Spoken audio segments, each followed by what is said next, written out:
Supreme court पहुंचा हिजाब विवाद। कर्नाटक हाईकोर्ट के फैसले को सुप्रीम कोर्ट में मिली चुनौती। कर्नाटक हाईकोर्ट ने हिजाब पहनने की नहीं दी है इजाजत, सभी याचिकाओं को किया खारिज। कर्नाटक हाईकोर्ट ने कहा हिजाब इस्लाम धर्म का अनिवार्य हिस्सा नहीं, शैक्षणिक संस्थाओं को ड्रेस कोड तय करने का अधिकार। हाईकोर्ट का सरकार के 5 फरवरी के आदेश को रद्द करने से इनकार। सरकार के आदेश में स्कूल यूनिफॉर्म को बताया गया था जरूरी। कर्नाटक के सीएम की अपील, बच्चों के फायदे के लिए कोर्ट के आदेश का पालन करें, हमारे बच्चों के भविष्य और शिक्षा का सवाल। हिजाब विवाद पर बोले रक्षा मंत्री राजनाथ सिंह, अगर ड्रेस कोड है तो उसे सभी को मानना चाहिए।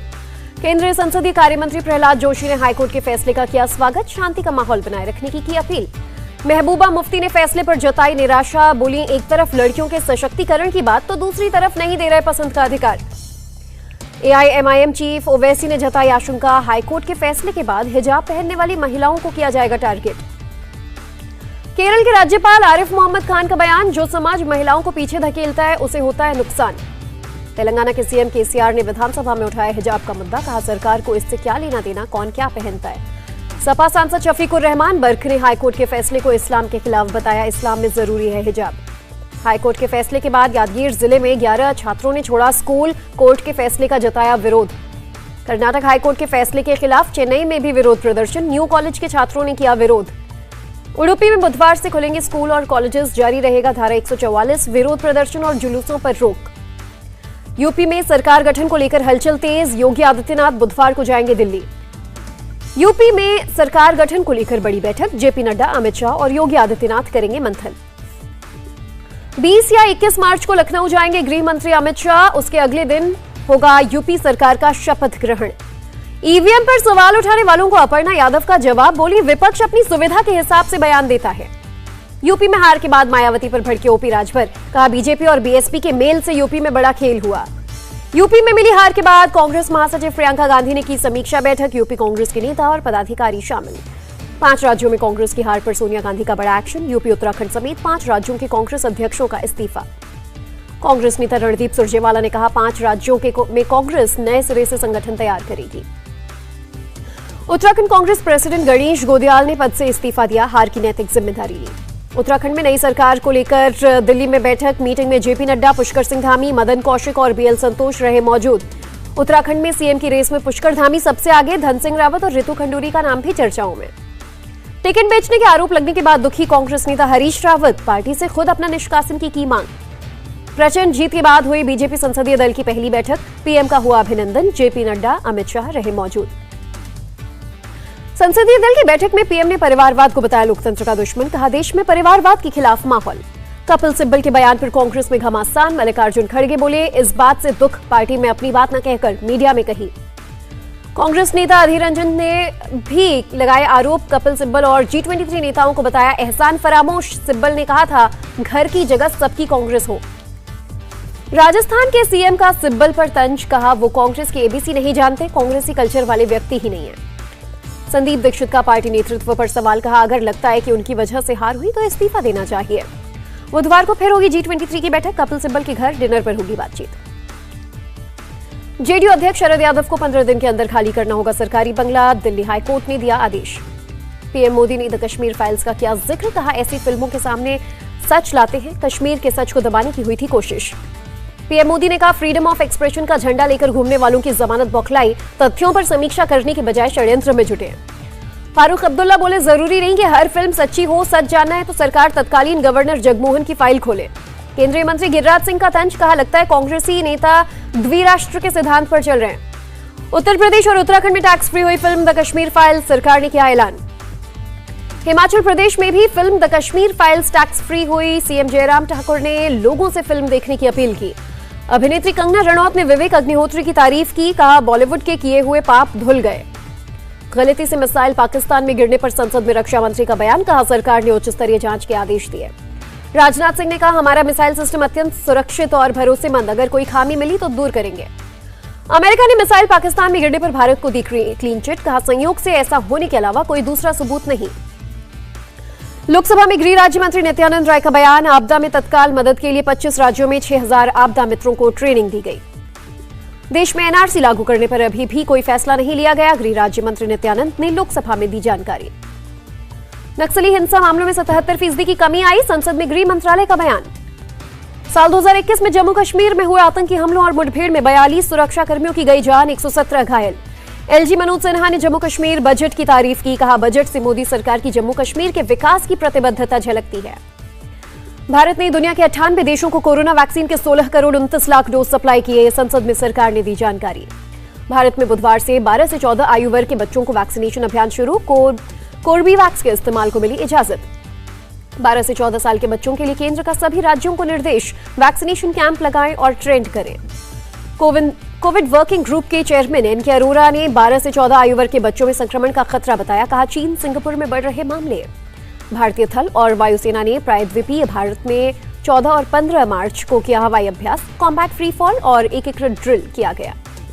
बिहार विधानसभा में आरजेडी विधायकों का हंगामा, सीएम नीतीश पर लगाया स्पीकर को बेइज्जत करने का आरोप।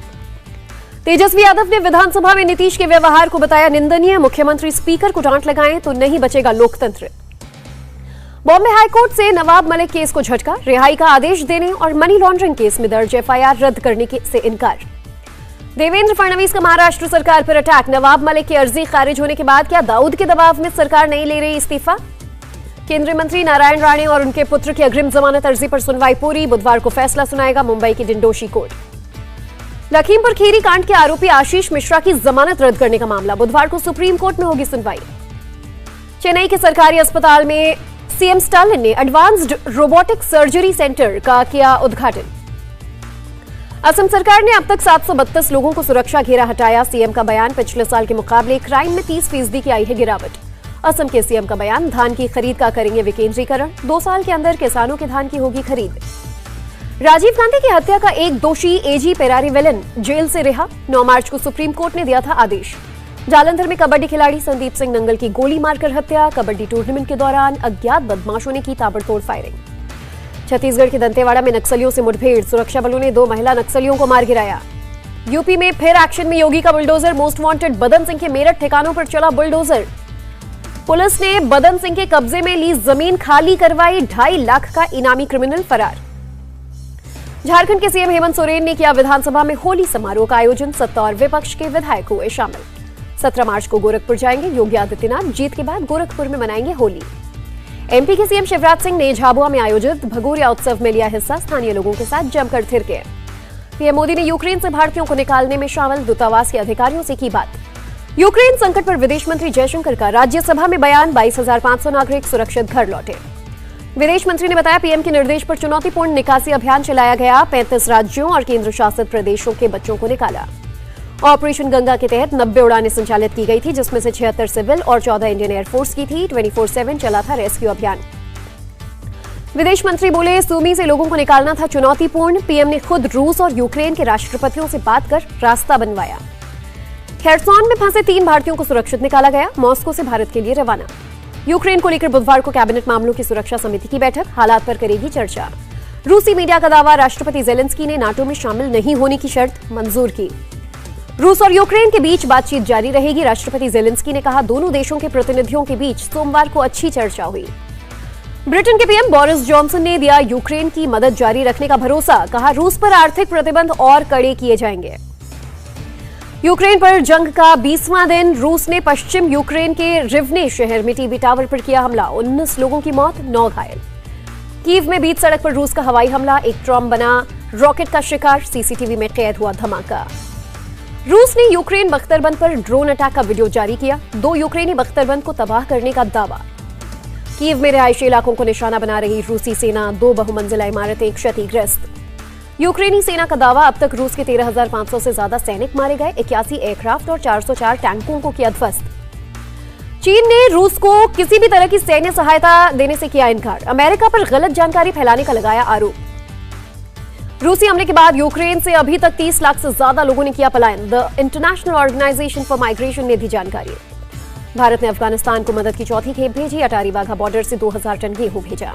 वित्त मंत्री निर्मला सीतारमण ने कैपिटल गेन्स टैक्स ढांचे में बदलाव से किया इनकार, कहा सरकार की ऐसी योजना नहीं।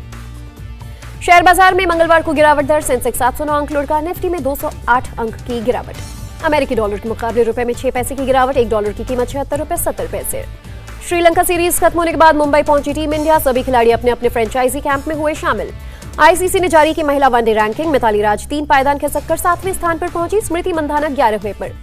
राजस्थान रॉयल्स ने लॉन्च की नई जर्सी। कप्तान संजू सैमसन की मौजूदगी में नई जर्सी लॉन्च। आईपीएल को वेबसाइट पर नहीं देख पाएंगे ऑनलाइन। दिल्ली हाई कोर्ट ने दिया ब्लॉक करने का आदेश। पीसीबी चीफ रमीज राजा बीसीसीआई चीफ सौरव गांगुली से करेंगे बात। कहा फैंस को भारत पाकिस्तान मैच से दूर रखना गलत।